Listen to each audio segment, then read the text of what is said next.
घरोघरी मातीच्या चुली या मालिकेच्या आजच्या भागामध्ये आपण पाहत आहोत। आता इकडे जानकीच्या हातामध्ये जे आपट्याचं पान असतं ते आपट्याचं पान तिच्या हातामध्ये असल्यानंतर ती म्हणत असते, आईनं ह्या पानावरती असं का लिहिलंय कळत नाही, पुरावे ऐश्वर्याकडे आहेत असं लिहिलंय। तेव्हा अवंतिका म्हणते, हो बहिणी, पुरावे ऐश्वर्याकडेच आहेत, हे बरोबर आहे असं म्हटल्यानंतर आता इकडे मात्र सगळ्यांना धक्का बसतो। तर आपण इकडे दुसऱ्या बाजूला पाहतो की इकडे आता जे धर्माधिकारी वकील असतात ते निघालेले असतात आणि धर्माधिकारी वकील म्हणत असतात, बरं मी आता निघतो, पण एक गोष्ट मात्र नक्की आहे, जे पुरावे आपल्याला मिळालेले आहेत ना, त्या पुराव्याच्या बळावर, त्या पुराव्याच्या जोरावर आपण कोर्टामध्ये बाजी मारू शकतो असं ते बोलतात। आणि ह्या सगळ्या गोष्टी बोलल्यानंतर आता फक्त एकच काम व्हायला पाहिजे, आपल्या बाजूने जो काही इथे आणखी एक ज्वलंत पुरावा आहे तो मिळाला पाहिजे। आणि त्याहूनही सगळ्यात महत्त्वाची गोष्ट, आता त्या सौमित्रला कुठलाही पुरावा इथे हाती लागता कामा नये, त्याला कुठलाही पुरावा इथे मिळता कामा नये असं सुद्धा इथे ते बोलतात। आणि जर असं झालं तर रणदिवेला इथे कोणीच वाचू शकणार नाही, त्यांची कोर्टामध्ये चांगलीच नाचक्की होऊ शकते। तेव्हाच ऐश्वर्या म्हणते, इथे त्यांना फक्त इथे हरायचं नाहीये, तर ते आपटून हरले पाहिजेत, असंच आपल्याला काहीसं करायचं आहे असं इथे ती बोलते। तेव्हा धर्माधिकारी म्हणत असतात, हो ते सगळं ठीक आहे, पण माझी फी।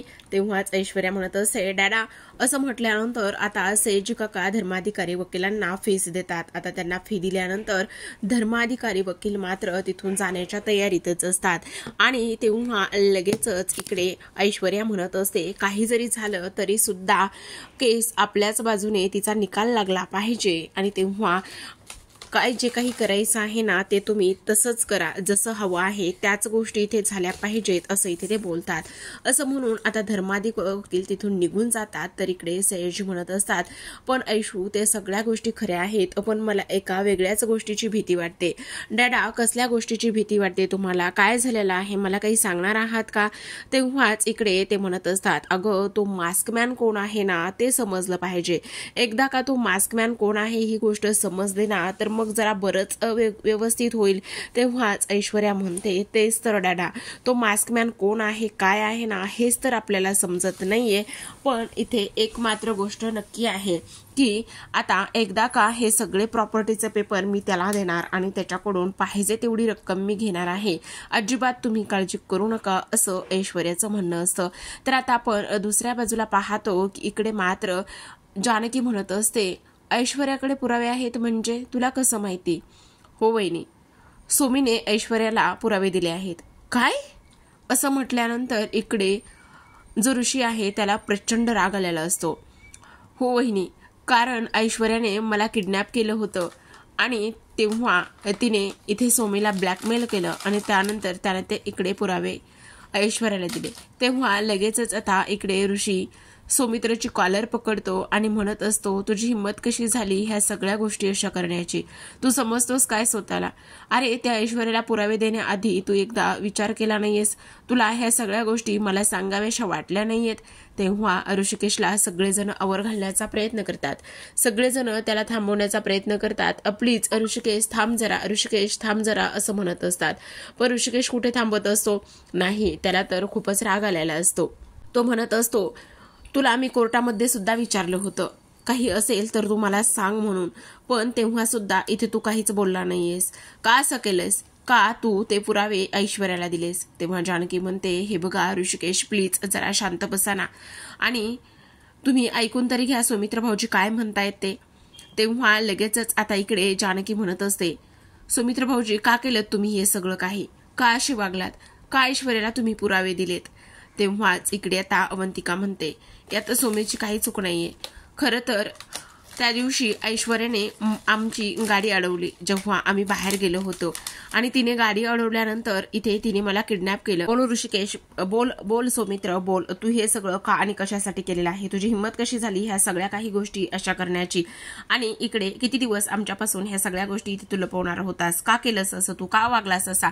अरे तुला इकडे जानकीला कोर्टामध्ये शिक्षा होईपर्यंत तू इथे वाट बघणार होतास का? तेव्हा जानकी म्हणते, ऋषिकेश प्लीज शांत हो ना, मला पूर्ण खात्री आहे, विश्वास आहे की सौमित्र भाऊजी अजिबात कुठलं तरी कारण असल्याशिवाय ह्या गोष्टी करणार नाहीत आणि ह्या टोकाला जाणार नाहीत. आपण ऋषिकेश म्हणत असतो कुठलं कारण आहे सांग ना, कुठलं कारण आहे? त्या ऐश्वर्याशी हात मिळवणी करण्यासाठी कुठलं कारण आहे? मीच तुझ्यावर विश्वास ठेवायला नको होता त्या दिवशी, तर तोऱ्यात म्हणत होतास की आपल्याकडे हे पुरावे आहेत, आपल्याकडे ते पुरावे आहेत, मग तरी सुद्धा तू असं का वागलेला आहेस? का ह्या सगळ्या गोष्टी अशा केल्या आहेस? सौमित्र बोल, लवकर बोल. इकडे जानकीला शिक्षा होण्याची तू वाट बघत होतास का? असं आता इकडे जो ऋषी आहे तो इकडे सौमित्रवर आरोप करत असतो. तेव्हा मात्र आता इकडे जी अवंतिका आहे ती म्हणत असते दादा प्लीज ह्या सगळ्या गोष्टीमध्ये इथे सोमीची काही चूक नाहीये, प्लीज तुम्ही एकदा ऐकून तरी घ्या माझं मी काय म्हणते ते. तेव्हाच आता इकडे ऋषी म्हणत असतो नाही मला काहीच ऐकून घ्यायचं नाहीये. तेव्हा ती म्हणत असते नाही तुम्हाला ऐकावंच लागेल, कारण त्या दिवशी गुंडांनी आमचा पाठलाग केला आणि गुंडांनी आमचा पाठलाग केल्यानंतर त्यांनी आम्हाला अडवलं आणि इथे सोमीला मारहाण केली. सोमीला मारहाण केल्याच्या नंतर इकडे मात्र सगळ्यात महत्त्वाचं म्हणजेच की जे काही ऐश्वर्याचे गुंड आहेत त्यांनी मला किडनॅप केलं आणि त्यांनी मला किडनॅप केल्यानंतर आता इकडे मात्र सगळ्यात महत्त्वाची गोष्ट म्हणजे की त्यांनी इथे ऐश्वर्याने मला किडनॅप केलं आणि जीवे मारण्याची धमकी दिली. आता जीवे मारण्याची धमकी दिल्यानंतर सगळ्यात महत्त्वाचं म्हणजे की इकडे जो काही सोमी आहे सोमीकडे त्याने पुरावे मागितले. जर तू हे पुरावे दिले नाहीस तर इकडे मी अवंतिकाच्या जीवाचं काही बरं वाईट करेल असं सांगितलं आणि त्यामुळे सोमीने हे सगळे जे काही पुरावे आहेत ते सगळे पुरावे इकडे ऐश्वर्याला दिले. असं आता इकडे अवंतिका जी आहे ते हे सगळं काही सांगत असते. आता अवंतिकाने हे सगळं सांगितल्यानंतर इकडे मात्र ऋषी पुन्हा आणखी चिडलेला असतो. तो म्हणत असतो काय ह्या सगळ्या गोष्टी अशा झालेल्या आहेत? ऋषिकेश म्हणत असतो अरे सौमित्र ते सगळे पुरावे इकडे तू ऐश्वर्याला देताना एकदा सुद्धा तुला आमच्या सगळ्यांचा कोणाचा विचार मनामध्ये आला नाही का? तू सगळे पुरावे केलंस तू असं एकदा सुद्धा तुझ्या मनामध्ये आमचा विचार आला नाहीये का? अरे एकदा तरी तू आम्हाला बोलायचंच ना. तेव्हा सौमित्र म्हणतो अरे दादा मी विचार केला होता तुम्हाला सांगायचं, मी विचार केला होता तुम्हाला बोलायचा, पण नाही आम्ही असं करू शकलो नाही, मी तुला ह्या सगळ्या गोष्टी सांगू शकलो. त्यावेळेस मला जे सुचलं ते मी केलं. त्यावेळेस मला अवंतिकाची खूप काळजी वाटत होती आणि हे सगळं जर तिच्या बाबतीत झालं असतं तर काय झालं असतं किंवा ह्या सगळ्या गोष्टी अशा व्हायला नकोयत म्हणून मी खूप जास्त टेन्शनमध्ये आलो होतो दादा आणि म्हणूनच हे सगळं मी अशा पद्धतीने केलंय. तेव्हा नाही अजिबात आता तू मी एक मोठा दादा असून तू ह्या सगळ्या गोष्टी माझ्यासोबत शेअर केल्या नाहीस ह्या गोष्टीची सल मात्र माझ्या कायम मनामध्ये राहणार आहे. आता नाही सौमित्र नाही. तेव्हा सौमित्र म्हणतो दादा प्लीज माझं ऐकून तरी घे, मी काय म्हणतोय ते प्लीज माझ्याशी एकदा बोल तरी, माझं ऐकून तरी घे. पण आता मात्र इकडे ऋषिकेश त्याच्यावर प्रचंड चिडलेला असतो आणि सगळेजण त्याला समजावण्याचं काम करतात. पण इकडे ऋषिकेश म्हणत असतो नाही ही कायम असल माझ्या मनामध्ये राहील. मी एक मोठा भाऊ असून सुद्धा इथे आपण एक कुटुंब आहोत, आपण भावंड आहोत, आपण एकमेकांच्या सुखदुःखात सामील होतो, एकमेकांकडे धावून जातो. पण तू आज तसं वागलेला नाहीयेस त्यामुळे माझ्याशी बोलायला येऊ नकोस असं म्हणून सौमित्र हे सगळं काही ऐकून घेण्याच्या मनस्थितीमध्येच नसतो, कारण त्याला आता खूप जास्त इथे गिल्टी वाटत असतं. पण तरी सुद्धा तो शांत बसतो. तर ऋषिकेश मात्र तावातावातच त्याच्या खोलीमध्ये निघून जातो.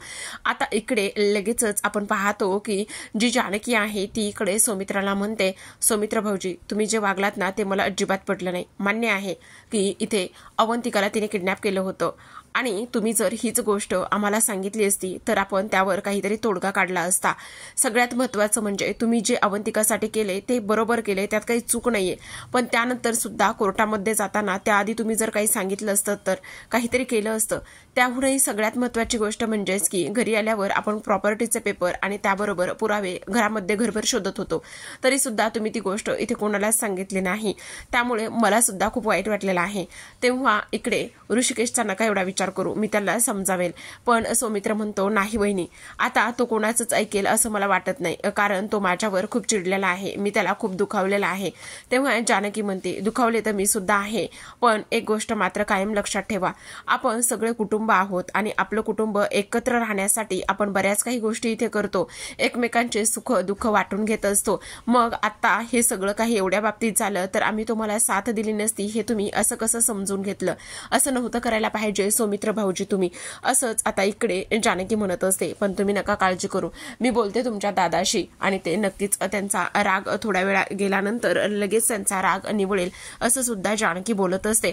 तेव्हाच सौमित्र म्हणतो, नाही वहिनी, मला सुद्धा खूप वाईट वाटत होतं ग, मला सगळं काही सांगावंसं वाटत होतं तुम्हाला, पण मी आतून तुटलो होतो आणि त्यावरही सगळ्यात महत्त्वाची गोष्ट मला त्यानंतर खूप भीती वाटत होती की नंतर ही ऐश्वर्या पुन्हा आणखी इकडे अवंतिकाला काही करणार तर नाही ना, ह्या काळजीपोटीच मी इथे काहीच सांगितलं नाही. इकडे आता सौमित्र आणि जानकी बोलत असतात तर इकडे सुमित्राला खूप मोठा धक्का बसलेला असतो. तिच्या दोन्ही मुलांच्या बाबतीत हे सगळं काही होतंय त्यामुळे ती थोडीशी दुखावलेली असते. तर आता आपण पाहतो की इकडे ऋषिकेश खोलीमध्ये येऊन बसलेला असतो आणि जानकी त्याला समजावण्यासाठी आलेली असते. पण इकडे मात्र ऋषी म्हणत असतो, नाही, मला आता कोणाशी काहीच बोलायचं नाही, प्लीज जानकी प्लीज.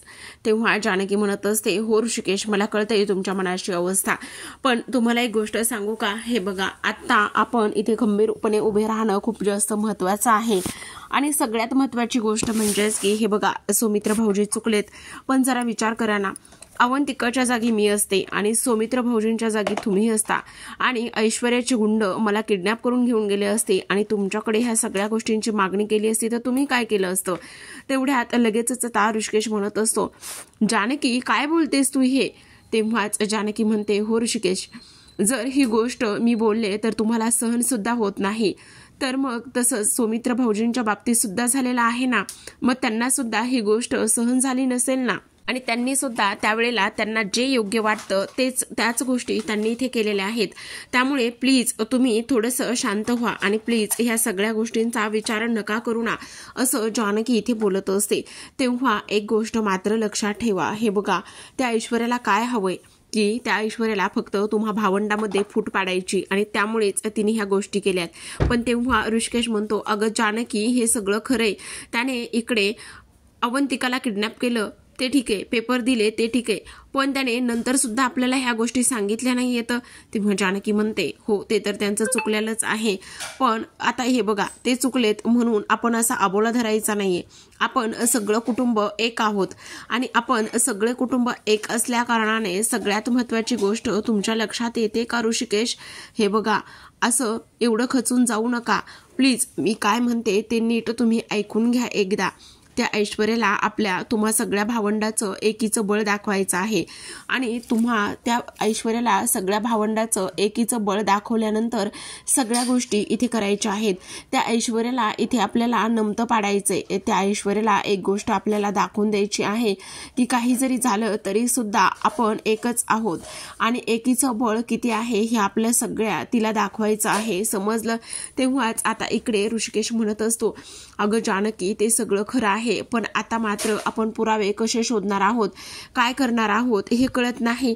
तेव्हा जानकी म्हणते, तुम्ही नका काळजी करू की इथे काट्यानेच काटा काढता येतो आणि तेव्हा तिथे छोटूशी ओवी आलेली असते आणि तिथे तेव्हा छोटूशी ओवी आल्यानंतर इकडे आपण पाहतो की आता लगेचच जानकी म्हणत असते, पण ओवी म्हणत असते, काय झालं आई, तू मला घाबरलीयस का. तेव्हा ती म्हणते, नाही गो, आम्ही नाही घाबरलो, आम्ही का बरं घाबरू तुला आणि आम्ही कशामुळे घाबरू तुला, असं इथे आता ती बोलत असते. आता ह्या सगळ्या गोष्टी इथे बोलल्यानंतर आपण पाहतो की सगळ्यात महत्त्वाची गोष्ट म्हणजे की इकडे ती म्हणत असते, जा बाबा, इथे तुम्ही मला घाबरलाच नाही येत आणि कसं काय नाही घाबरला तुम्ही मला, आणि तुम्ही मला घाबरायला हवं होतं ना. तेव्हाच आता जानकी म्हणत असते, हो का, असं कसं घाबरायचं आहे ते तरी सांग. तेव्हाच आता इकडे ओवी पुन्हा भॉ करते आणि तेव्हा जानकी घाबरते. तेव्हा ती म्हणते, हो हो हो हो, खरंच मी खूप घाबरले. बघ, आता घाबरलीस ना, मग आता एक काम करूया, मी तुम्हाला ओळखायला नाही ना आली. तेव्हा असं कसं नाही ओळखायला आली, तुझा आणि तो चेहरा तर मला तर एकच वाटला बाबा. पण इकडे आता लगेचच आजी बाबांना जाऊन घाबरून येते, सारंग काकाला सुद्धा जाऊन घाबरून येते, असं इथे ती बोलत असते.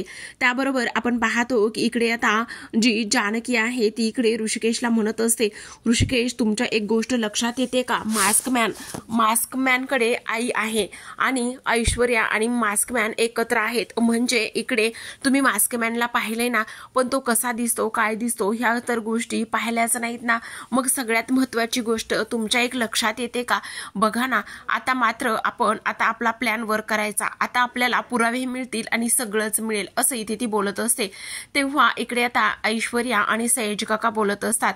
ऐश्वर्या म्हणते सयाजी काकांना, डॅडा तुम्हाला एक गोष्ट सांगू, सगळ्यात महत्त्वाची म्हणजे हे जे काही प्रॉपर्टीचे पेपर आहेत ना ते घबाड आहे माझ्या हाती लागलेलं.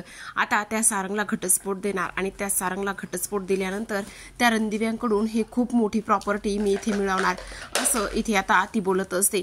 हो पोरी, तू अजिबात काळजी करू नकोस आणि असंच करायचं आहे. तेव्हाच इकडे आता ती म्हणत असते हो, आणि तसंही त्या मास्कमॅनकडे हे पैसे दिल्यानंतर त्याच्याकडून सुद्धा खूप काही गोष्टी आणि बरीच प्रॉपर्टी इथे मी मिळवणार आहे असं सुद्धा आता इकडे ती बोलत असते. आता पण तो देईल ग पैसे कशावरून, मला तर जरा काळजीच वाटते. का नाही देणारा डॅडा, तो नक्कीच पैसे देईल आणि सगळ्यात महत्त्वाचं म्हणजे मी आतापर्यंत बरेच पैसे त्याच्याकडून घेतलेले आहेत. आणि तेव्हा बरोबर आहे पोरी, सयाजीची पोरगी शोभतेच बघ, एक पैसा सुद्धा कोणाकडून सोडायचा नाही, सगळा वसूल करायचा असं म्हणताच आता सयाजीला फोन आलेला असतो, तो म्हणजे ऋषिकेशचा. पण ऋषिकेशने आवाज बदलूनच इथे सयाजीशी बोलण्याचा प्रयत्न केलेला असतो. तो म्हणत असतो काय सयाजी पाटील बोलताय ना? तेव्हा तिकडून सयाजी म्हणतो हो मीच बोलतो. काय मग तुम्ही बेलवर सुटलात, बेलवर सुटल्यानंतर इथे पोलीस स्टेशनला सही फी करायला यायची पद्धत आहे की नाही?